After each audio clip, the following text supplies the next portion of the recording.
ce sont des étapes de montagne qu'il faut quand même franchir. Il faut franchir le Glandon, il faut franchir la Madeleine, qui n'est pas un col très facile.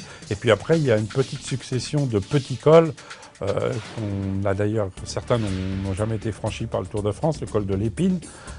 Donc c'est des petits cols de 6-7 km, mais qui, après une étape de 200 km, vont peser lourd. Et puis, encore une fois, ça dépend aussi de la bagarre qui va exister. J'ai un souvenir quand on avait franchi le col de la Croix-Frie pour arriver au Grand Bornand, les 4 favoris, les 4 premiers du Tour de France se sont retrouvés ensemble et ont fait un beau sprint au Grand Bornand. Donc on peut penser que les favoris vont se découvrir et vont essayer encore une fois de s'attaquer dans les 2-3 derniers petits cols de cette étape un petit peu particulière.